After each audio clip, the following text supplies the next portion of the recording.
Salut à tous, on est à Sensé au nord de Mâcon, on est le 23 février 2020 et il est 18h10. Donc là on vient de rentrer de week-end donc chez mon père et ma belle-mère. Je vais vous montrer vite fait en fait une petite vidéo parce que ils sont maraîchers naturels. Et je vais vous montrer quelques vidéos. Je vous le dirai quand je vous... Regardez par contre, ça c'est les brugnonniers ça. Donc on voit ça, là ça commence vraiment à être en fleurs. Hein. Que ce soit lui ou l'autre. C'est pareil. Donc là 18 degrés en rentrant. Hein. On a vraiment l'impression d'être au printemps. Donc du coup j'ai récupéré des salades chez lui. Et je sais plus le nom. La marjolaine, pardon. Pour ceux qui ne connaissent pas, hop, je vous y amène. Voilà. De la marjolaine.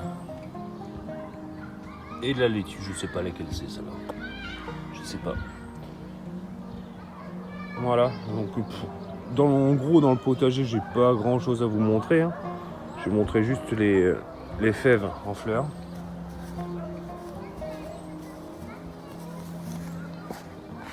Allez, elles y sont.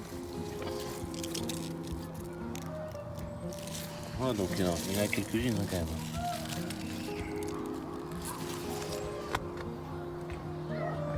Là, il commence à être à, allez, on va dire 40-50 cm. Et beaucoup moins bouffé, hein, quand on voit les fleurs, hein, enfin les feuilles par rapport à avant. Hein, il y a beaucoup moins de trous que comme ça là qu'il y avait avant. Hein. Voilà, je vais vous montrer vite fait les petits pois Gordus là-bas. Hop.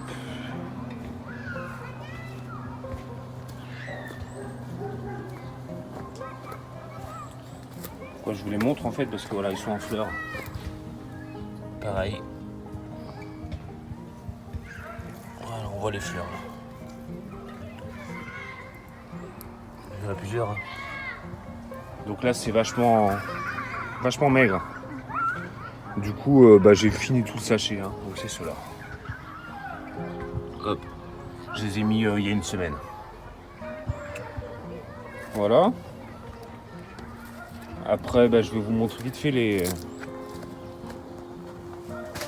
betteraves Chioggia et de Détroit. Donc là je viens de les tourner, c'est pour ça. Hop, elles se tournent d'un côté, c'est normal. Ça je vais les repiquer dans pas longtemps. Et les artichauts, donc semés le 15 février ceux-là. J'en ai mis 4, pour l'instant il y en a un qui sort. Non, j'en ai mis 6. Ouais, 6. Donc voilà. Donc, je vais pas m'attarder sur mes semis, voilà. Je voulais vous montrer peut-être ma patate douce. Allez, à la rigueur. Hop. Et c'est tout, ça c'est les poivrons hein, qui est poussé spontanément et instantanément également, hein, on va dire.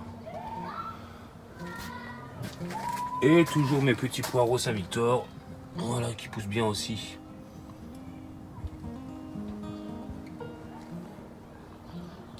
Vite fait, je vais vous amener en fait à mon chou romanesco là que je vais cueillir, qui est là. Et on verra après. Donc là on y arrive, j'ai enlevé les châssis là. Pourquoi? Parce qu'en fait il commence à avoir de la mousse, de la moisissure. Là on voit un petit peu. Hein. Ça manquait d'air pour moi. Donc ça, là c'est les épinards. Voilà. Et là c'est la mâche. Semée toujours le 18 décembre.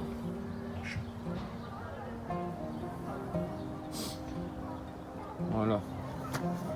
Et au niveau des chicorées et pain de sucre, il y en a qui ne savent pas comment on blanchit, vous mettez un petit capot comme ça, tout simplement. Et là on voit la différence entre les deux. Hein. C'est un petit capuchon. Hop. Tac. Et là le chou romanesco en question, il est là. Donc là il commence à être noir-violet. Mais je crois qu'en fait c'est une variété que j'avais achetée, donc mais dans le doute je vais quand même peut-être le cueillir.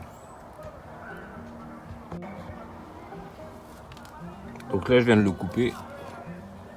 Voilà. Voilà le merdier. Donc on voit il rougit. Hein. Donc est-ce qu'il était mûr ou pas, j'en sais rien, mais bon, en tout cas ils sont super bons. Et j'en ai vu dans le commerce, en fait, vous savez combien ça coûte un chou romanesco comme ça, c'est 3,95 € pièce. Donc bah, je pense que le mec ou la fille hein, qui a de la place, faites-en quoi. Allez, commencez à rougir. Je vais laisser l'autre. L'autre j'en ai un autre là. Ici là. Celui-là je vais le laisser rougir à fond. Mais là j'avais peur qu'il pourrisse. Donc voilà, je vais vous montrer là où j'étais ce week-end. Donc bah, chez mon père, ma belle-mère qui sont maraîchers au naturel. Et voilà, je vous reprends après. Voilà, donc on y est, donc au Guéraud, en Saône-et-Loire. Et ça s'appelle la ferme des senteurs retrouvées. Donc c'est maraîchage naturel. Hein. Allez, on y va. Donc à peu près une superficie de 1 hectare cultivable. Avec 2 serres de 20 mètres sur 4, plus une nurserie derrière, quand je vous avais montré en vidéo qu'on avait fait la fabrication. Donc là, les espèces de gouttières, bah, c'est pour les fraisiers. Donc il y a pas mal de distance. Hein. Hop.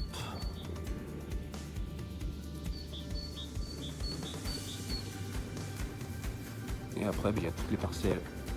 J'essaie de vous montrer un peu ce qu'il y a encore. Donc là, au niveau des fraisiers, là, donc il y a un bac récupérateur d'eau avec un système de goutte à goutte, hein, là-bas que vous voyez.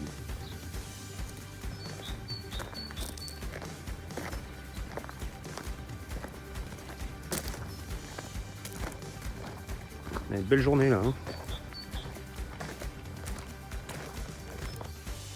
Voilà, donc je vous montre pas l'autre serre qui est à côté. Il n'y a rien pour l'instant. Là actuellement, donc ils ont mis les radis là. Donc là on a une belle température, on est à 21,8 et il est à peine même pas 10 h du matin. Et les salades à côté. Voilà. Donc tout prend bien. Hein. Après le système de pour mettre les semis avec le papier bulle là. Voilà, donc toujours pour garder une petite chaleur supplémentaire hein, parce que elle n'est pas chauffée la serre. Elle n'est pas chauffée, contrairement à l'autre nurserie qui va être chauffée bientôt, mais actuellement elle n'est pas encore chauffée. Là c'est des feuilles de chêne. Et on a de la reine de mai un peu plus loin, là-bas. Et là, vous avez les Dimorphotheca qui viennent de chez moi, celle-là. Voilà. On va passer à la serre nurserie. Donc là, on est sorti de la serre.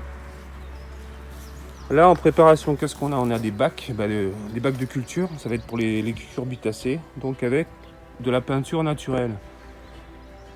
Donc voilà. Donc tout va venir ici en fait. Là. Là. Donc là, c'est pareil, c'est des bacs à fraises. Je vais vous montrer quelque chose. Donc là, on voit tous les bacs. Hein. Donc il y aura du compost en fait dedans, mais là-bas. En sachant que là-bas c'est très humide, hein, parce qu'on a un petit cours d'eau qui passe derrière. Là. Donc là, la serre nurserie, donc on avait pas mal de commentaires hein, en disant l'eau elle risque de stagner en haut, donc oui ça a été le cas. Donc il y a une réhausse qui a été faite. Et là il n'y a plus de soucis en fait. Donc au début on avait juste la barre en dessous. Hein. Et là la réhausse qui a été mise là. Avec une gouttière en dessous. Voilà. Qui part directement dans un bac récupérateur d'eau. Ici. Donc là on voit que la tonne est pleine. Hein.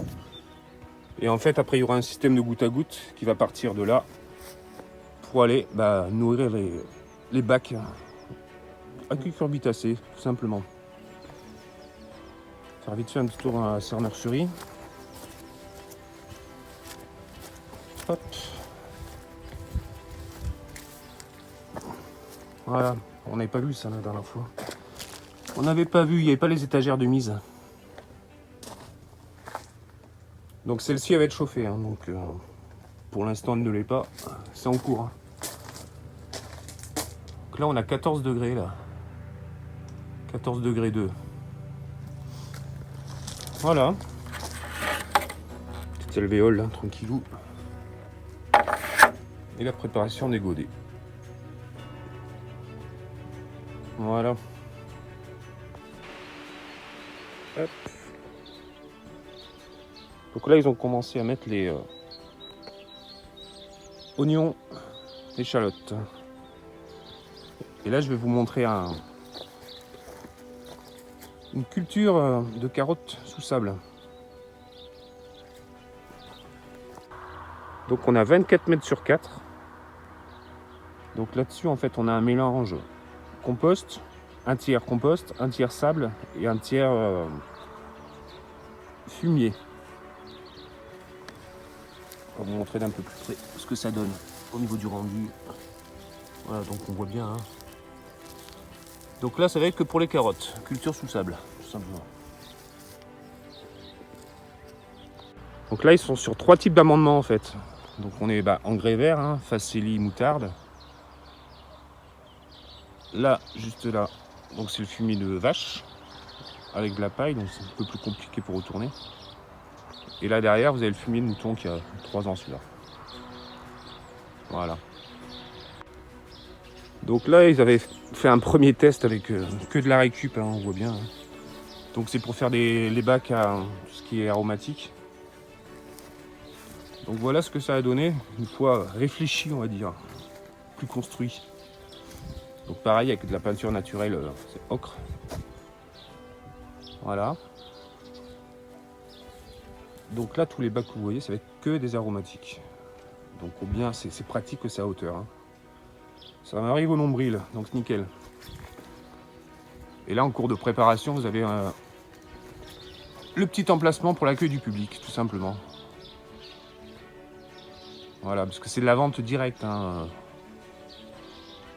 Les gens, ils rentrent là sur le parking. Et après, ils viendront directement ici. Voilà. Donc, ils ne vendent pas au magasin. Après, c'est au restaurateur de venir, hein, tout simplement. Mais bon, la vente directe, ça fonctionne plutôt pas mal. Voilà. Comme vous avez vu, c'est pas mon petit espace de quasiment un peu plus de 100 mètres carré cultivable hein, quand on a 1 hectare. Et en gros, ils ont 5 hectares en tout. Hein, donc il y a le verger, il y a tout, il y a l'étang, il y a tout en fait. Et là, ce que j'ai mis, c'est pareil, les petits choux rouges intégraux. Donc sous paille. Sous paille à côté des choux-fleurs flamboyants. Et mon petit chou romanesco qui lui également il commence à rougir. Mais là, je vais le laisser.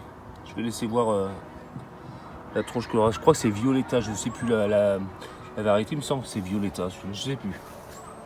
Pas vous dire de bêtises. Donc sous réserve. Mais écoutez, je vais vous souhaiter un bon dimanche et passer une bonne petite semaine. Et je vous dis à très bientôt. Allez, bisous. Ciao, ciao.